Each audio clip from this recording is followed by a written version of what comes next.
We are back testing our favorite cars from GTA to find out who is the fastest, who has the best top speed, who's the best at off-road, and today even who's the best at the HSW. And to start off with one of the weird cars that kind of started the trend was the Stirling GT by Benefactor. This is a car that's in both the Sports Classics class, and it was also, I'm under the impression that it was the first one that was able to split class. So one day it was in the Sports Classics, and then the next day it suddenly appeared in the Sport class. So it was able to drive in two different features and compete in two different areas, and that's going to was originally really key for this car. It will not so much now because things changed and a lot of cars got faster and were more competitive. But now we have another one that's even more important, is the buildup of the HSW Stirling GT. And that is what we're going to be testing today to kind of figure out has it come back to prominence? Is it still a competitive car? Did it get back to being competitive? If it is, which areas is it competitive? HSW has a tradition of being a car that doesn't handle very well. They add a lot of power, but they don't add a lot to the tires or the suspension or any of that other stuff. Maybe it just lowers a little more, but in the long run, it's not a car that takes too many of the things that it needs to take when it upgrades. So basically, HSW upgrades are a lot faster, and what it really requires is the driver to take a lot more of that control from the car and find a better way to drive those lines effectively. So we're going to see how all that translates today and see if the Stirling GT HSW can still compete, and we're going to see that right now. Welcome everybody to Grapeseed Circuit. Now Grapeseed Circuit is where we're going to be testing cars. The GT stance, we want it to understand how it does in turns. We want to know how it brakes. What's it 0 to 60? There'll be areas in here where it can kind of get up to top speed, but it's never going to really get up to its full potential. This is really performance side racing. Now, the first thing I want to say about the Stirling GT is the sound. The sound is amazing. The grumble when you get in the car, the sputtering when you get off the gas. It's just raw and emotional. Sounds awesome. The problem is that's going to be the last thing I ever enjoy about this car, because everything from here on in is work. You're going to work finding out where the braking points are. You're going to work to find out what edge you can push the car, how many G's in the turn.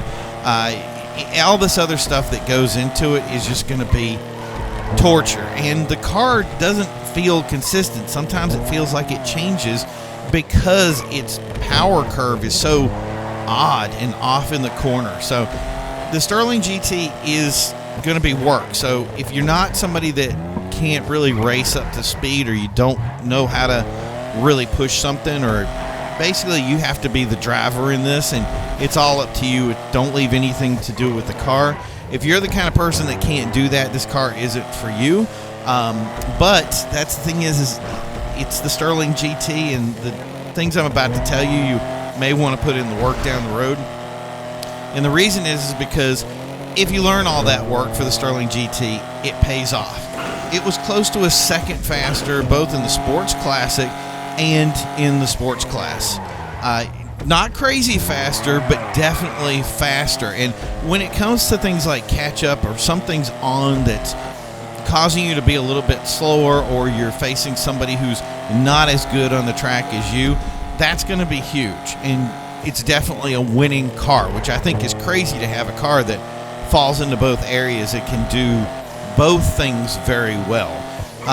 Where does it kind of fall apart here is that the HSW mods are easy to defeat just by simply making that area enabled turned off. So if the HSW mods are turned off, now you got a whole different ball game. The Stirling GT is no longer the fastest car. The other thing that I think is important is that the other cars that you're facing off against, that you're so competitive against, are also HSW cars. So it really is kind of a roll of the dice. And when it comes to Sports Classics, a lot of times the Turismo Classic just becomes the better car. In sports, it's a little bit different. but you may want to be aware of that when you're going blindly into a race with someone, and let's say you're an on-call race and you jump in. You may be jumping into a race where everybody else has the right cars and you are the only one with the wrong one. So you just prepare yourself appropriately when you're going into races. But if everything is turned on and everything is equal and you get into this car and you have the ability to drive it, I almost think you probably can't lose.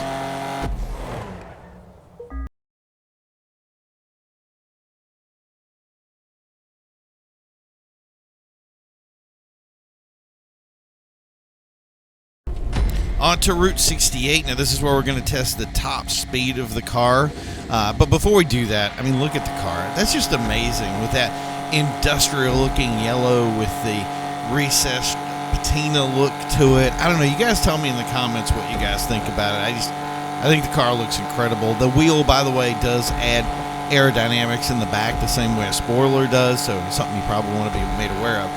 But simply put, the Stirling GT, I've heard, is basically the fastest car without a jetpack associated with the back end of it. Unfortunately, it does nothing when it comes to turning, so any of these subtle turns that they take with top speed takes away from it. It is the fastest sports classic with a second lead over its next competition, but those little things added up to being slightly slower than the S95 in the sports class. We're talking about 0.2 seconds here or 0.1, very close together. But when it comes to games where catch up and things like that happen, it really means that this is, again, not going to be the car that I pick to be the one that leads the pack in the class. But all in all, top competitive car here, amazing. Just it suffers from kind of that driving ability.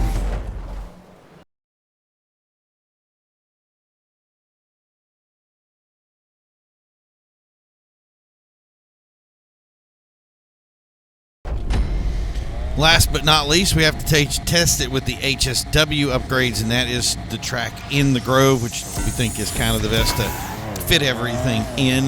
The thing that I need to point out is that even though this falls into the sports class, it will not fall into Tier 3. It is only a Tier 2 race car. So that'll put it up against the Turismo Classic in the Sport and the VIPPrimo NZ when it comes to the Muscle Class. It came in at a 121.315. That puts it a full second ahead of the Turismo Classic. The good news to that for me is that I don't have to use the Turismo Classic anymore.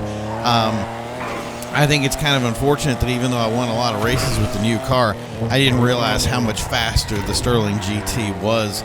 And now I feel like I need to go back and race it again to just be like, is it really this fast? It's really hard to place it as being so much quicker than everything else, especially with its problems. And that's the thing I need to say is that I had to race this track 3 times from crashing, and it was still on par. Stirling GT all the way in HSW, but Tier 2 only. And even though that is a disappointment, it was never going to beat the Hakachow drag. The funny thing about it, though, is it did beat the S95, which was kind of shocking. So nothing wrong with being the dominant of your own class, and good job on that.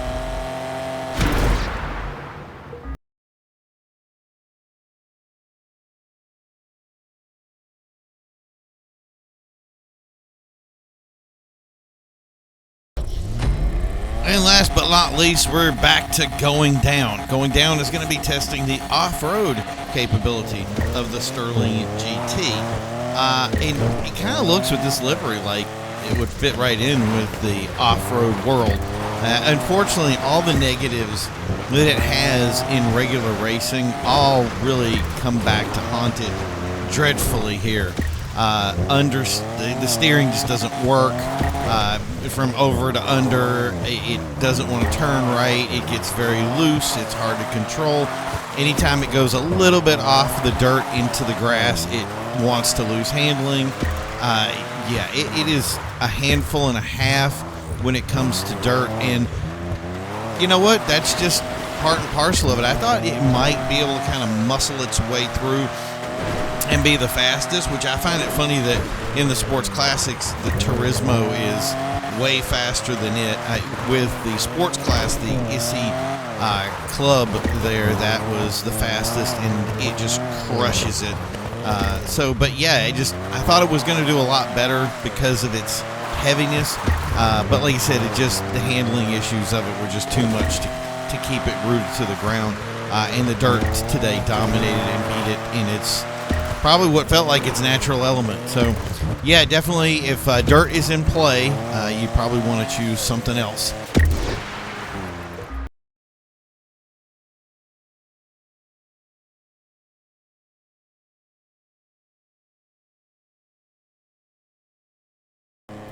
So what's the verdict for the Stirling GT? Well, the truth is the HSW upgrades brought it back completely to, if not just its former glory, but a glory that it has never had before. Being the fastest on the GT style tracks, being almost the fastest on the top speed stuff. It was never known as an off-road car anyway, so failing at that was no big deal. But it also brought itself to first place in Tier 2 for HSW. And even though it didn't get added to Tier 3, it really wasn't going to be competitive in that class regardless. That class really is just a broken class overall. So that's the thing is this car really does well, and it's really interesting to be for a fallback car that goes back to being a multi-class car. It really is a sports classic car that kind of became a sports, and now it's in some weird limbo where it's like the fastest, and I think a lot of people aren't going to expect that. And here's an opportunity to capitalize on winning some races by having a car that literally everybody's going to think you're going to lose, and everybody's going to go, wow, he's faster. Again, it's hampered by the idea that people can turn off the HSW upgrades, and I'm sure that's going to become something down the road. But for now, and the way it sits, the Stirling GT is definitely a car of choice. So don't feel bad about choosing an old car with some rust on it to take to the track and win some races. So hope you guys like what you saw. If you have a car that you want to review, if you have any input about the Stirling GT or some of your experience in the game yourself, make sure you put it in the comments below. We look forward to bringing you our next testing, and it's going to come soon. So don't forget to like and subscribe. Don't forget to hit that bell icon. More testing for GTA is going to be on the way. We'll talk to you then.